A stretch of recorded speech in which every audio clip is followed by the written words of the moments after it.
Hello friends, welcome to Learner's Planet. Friends, in this session we are going to discuss about the coded inequalities and relationships. Friends, this sort of questions are frequently asked in bank PO exams, clerical exams, LIC exams, and sometimes even these sort of questions are asked in CAT and ZET exams also. So topic is not going to be that difficult, but sometimes what happens, the coding makes them time consuming or bit difficult, right? So first of all, let's take some of the concepts on inequalities. Let's have a quick recap of sign of inequalities. This is greater than sign, this is greater than equal to sign, this is less than, and this is less than equal to sign, and this is equal to sign. Now, if suppose A is greater than B and C is greater than less than D. Now, if we have to derive the relationship between A, B, C and D, we cannot derive because A and B are different variables, C and D are different variables, right? So it should be clear in your mind. Now, if A is greater than B and B is greater than C, then definitely A will be greater than C. This can be deduced by like clubbing these two relationships. A is greater than B and B is greater than C. That means A will be greater than C, right? So one common variable is there, so we can make comparison. Now suppose the next thing is if A is greater than B and B is less than C, in this case also we cannot derive the relationship between A and C. Why? Because B is less than A and B is less than C. Now we cannot be so sure whether A is greater than C or less than C. For example, suppose 5 is greater than maybe 2 and 3 is also greater than 2. Here A is greater than B, sorry, and here C is greater than B. Now here in this case A is greater than C, but if it happens like the value of A is 3 and value of C is 5, in that case C will be greater than A. So you cannot be so sure because there is no common linking between A and C. Okay, in both the cases B is less than A and B is less than C. So you cannot derive any relationship between A and C, right? So if there are no linking, no common variables, then also you cannot derive any relationship. If there is a common variable, then you can derive the relationship, but it is also not obvious every time, as we can see over here. Now the same thing we can apply even on relationships. Suppose Ram is older than Shyam and Shyam is older than maybe Lakshman, right? In that case, what will happen? Ram is older than Shyam and Shyam is older than Lakshman. That means we have a common link over here, right? That means Ram is older than Lakshman. Now suppose Ram is older than Shyam and maybe Vijay is also older than Shyam, then we cannot derive the relationship between Ram and Vijay because Ram is also elder and Vijay is also elder than Shyam. But what relationship will be there between Ram and Vijay? That cannot be deduced. Okay. If Ram is 8, Shyam is 5, Vijay is maybe 9 and Shyam is 5. So in this case, Vijay is elder than Ram, and if I change, maybe it is 7, this is 5, this is maybe 6, this is 5. So in this case, Vijay is younger than Ram, right? So no conclusion can be drawn by these two statements, right? So to solve inequalities, we just have to apply the common sense. No specific mathematics or specific knowledge is required to solve inequalities, just common sense. Okay. Now friends, let's try some of the questions based on coded inequalities. Friends, just remember one thing, whenever these sort of questions are asked, at least 4 to 5 questions are asked based on the given information, right? So whatever time you are taking to crack the coding, the same will be distributed among 4 to 5 questions, right? Once you have cracked the coding, then it will be very easy for you to solve all the 4 to 5 questions, right? Now let's take this first question.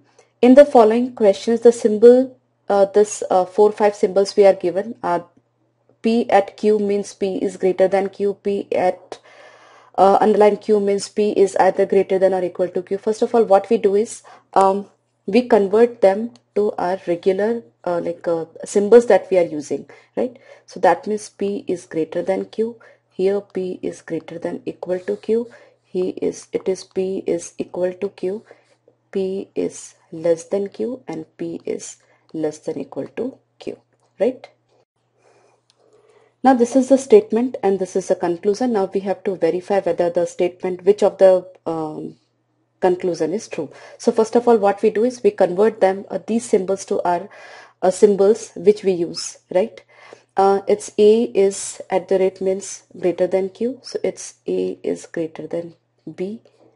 B is less than equal to C, and C is less than equal to D, right? Now what is the first conclusion? A is greater than D, and second one is C is equal to D. Now here just see carefully, B is less than A and B is less than equal to C. So we cannot find out any relationship between A and C, as I have already told you. If B is less than both of them, A and C, that there is no direct relationship between A and C, right? Similarly, C is also less than equal to D. So definitely between A and D, we cannot find out any relationship, right? I take you one example also. Suppose A, B, C and D. One example is, suppose A is 5, B is 3, C is 4 and D is maybe 6. Okay, so in this case A is less than D. Now suppose this is 10, this is maybe 4, this is 5 and this is 7. So in this case A is greater than D. Okay, so you cannot derive any relationship between A and D. Similarly, C is given to us as it is less than equal to D. So C will not be equal to D every time. It will be less than or equal to D. So there are cases when C is equal to D and there are cases when C is less than D, right? So no conclusion can be drawn from these two. No conclusion will be true, right? So here neither first or not second is true. Now friends, every time you don't have to take some such examples, right? You should you should be able to think over this, right? Because there is no direct relationship between A and C, A and D, right? Let's take the next one, and whatever the relationship we have derived over here, in this case all this that will be useful for us for 4 to 5 questions. Okay, let's take the next one.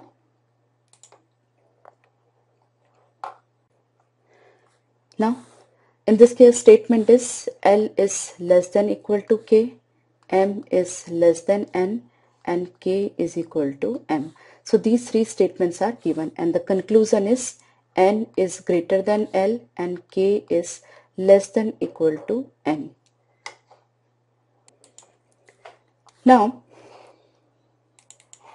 see here, in this case K is less than equal to N. Now it is given over here that K is equal to M and here M is less than N. So M is actually K, right? So K should be less than N, not necessarily equal to, but K should be less than N. Okay, so this statement true, the second statement is not at all true. Now let's check the first one. Now here we have to make comparison between N and L. Now take these two. N is greater than M and M is equal to K. That means N is greater than K, right? Now K is greater than equal to L. K is greater than equal to L. That means N will be greater than equal to L, right? So it is either greater than L or equal to L, right? So this equal to portion is missing over here, right? So neither this conclusion nor this conclusion is true. Okay? Equal to sign is missing in both the cases. I hope you are clear. Now here X is greater than Y, Z is less than equal to R and Y is equal to Z. Now the conclusion is X is greater than R and Y is equal to R. Now first conclusion, we have to compare between x and r. Let's take these two. X is greater than y and y is equal to z. That means x is greater than z. Now z is less than equal to r, right? Now z is less than x, and I just write it over here. Z is less than x and z is less than equal to r. So no relationship between x and r can be concluded, right? So this statement is definitely false. Be very clear about it. If z is smaller than x, if z is smaller than equal to r, then no conclusion or no relationship between x and r can be drawn. Okay, so this conclusion is false. Now y is equal to r. Now it is obviously not correct because z is less than equal to r and y is equal to z. That means r is greater than equal to z, right? R is greater than equal to z and y is equal to z. That means r is greater than equal to y. Okay, so y is equal to r, that is incorrect conclusion, or we can say insufficient conclusion. R should be in fact greater than equal to y, right? So even second conclusion is wrong. So we are having option D as correct, that is neither conclusion 1 nor conclusion 2 is true. Okay, now let's take this one. Here statement is I is less than equal to j, k is equal to j, and j is less than equal to L and h is greater than equal to j. Okay,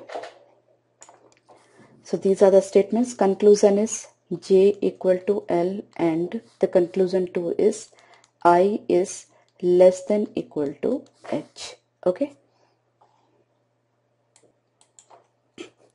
now j is equal to L. Here j is less than equal to L is given. So individually this conclusion cannot be true, right? So let's try this one. H is greater than equal to I. Now h is greater than equal to I, that we have to find out whether it is true or not. Now h is greater than equal to j. From this h is greater than equal to j and j is greater than equal to I. That means h is greater than equal to I. So this conclusion is definitely true. So in this case, only conclusion 2 is true that can be concluded, right? This is true. I hope you are getting the things. Now friends, let's take the next set of questions. Here the questions or the pattern, or you can say style of the question, will remain same, or the fundamentals will also be same. The only thing is the change in symbols or the coding, right? Here $A$B, that means A is greater than B. So just write down over here, A is greater than B. A is either greater than or equal to B. A is equal to B. A is smaller than B, and A is smaller than equal to B, right? Now this information you have written over there. Now the statement, first of all, P at Q, that means P is greater than equal to Q. M, number sign N, that means M is less than equal to N. And the third thing is N is less than Q. Now conclusion is P is greater than M, and this conclusion is N is less than equal to P. Okay. First of all, let's check P is greater than M. So we have to make comparison between P and M. Now P is greater than equal to Q. Q is greater than N, and N is greater than equal to M. So since P is greater than equal to Q and Q is greater than N and N is greater than equal to M, that means P will be definitely, you can see this signs here, equal to sign is missing, that means P is definitely greater than M. Okay, that you can be 100% sure. If there had been an equal to sign over here, then an ambiguity can arise. Otherwise, in this case, it is sure that P will be greater than M.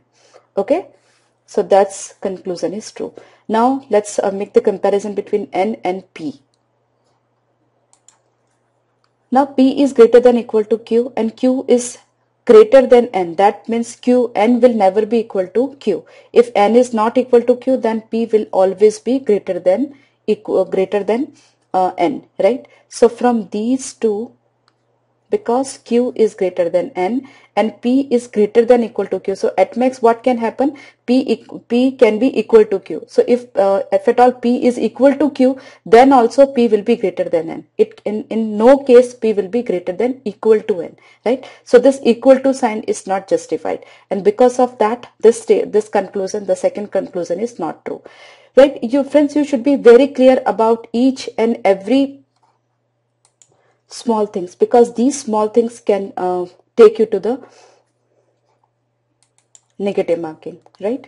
Here be very clear, P is greater than equal to Q and Q is definitely greater than N, right? There is no thinking over here that Q is in any case it will be equal to N, because clearly it is given Q is greater than N and P at max it can be equal to Q. So in any case P will be greater than N. No, in no case P will be equal to N, right?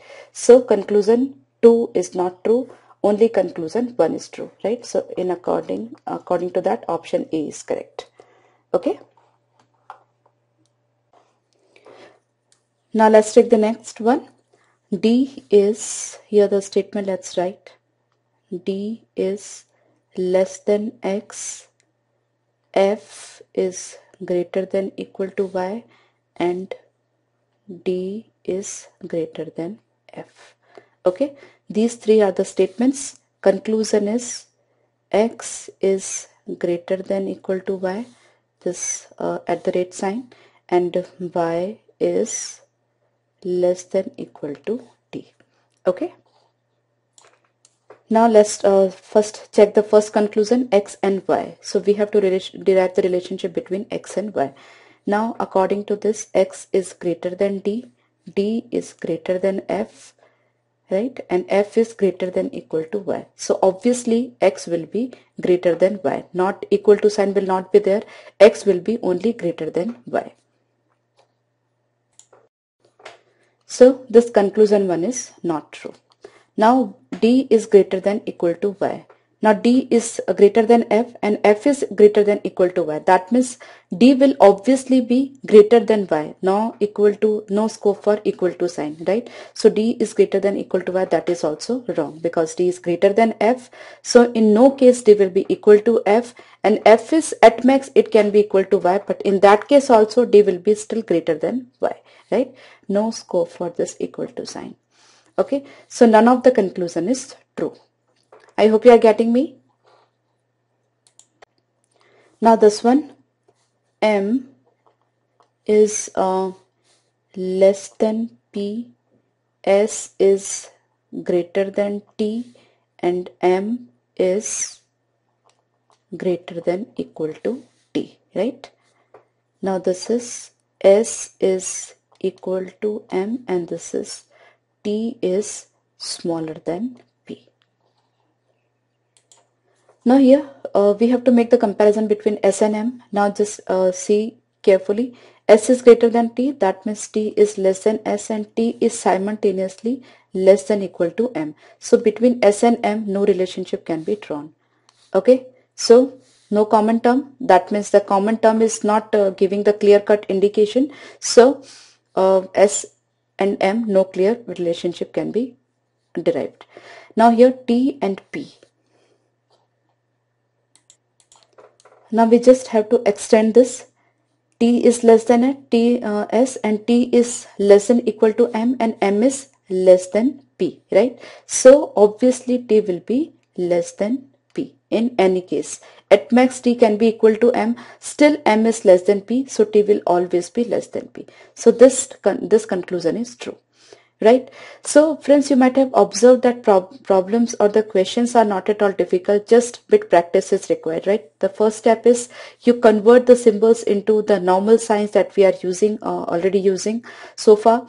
Then the statements should also be converted, the conclusion should also be converted. After that, you just have to apply the common sense, right? Whatever the information you are gathering from here, that will be useful for 4 to 5 questions, right? So whatever the time you are investing over here, that will be utilized for 4 to 5 questions. And if each question carries 4 marks, then 16 to 20 marks can be easily earned, right? No much time will be taken to solve these questions, right? In the next session, we'll be taking coded relationships. So I hope you might have enjoyed this session. Do revise this session, and do practice the questions. Okay, bye bye.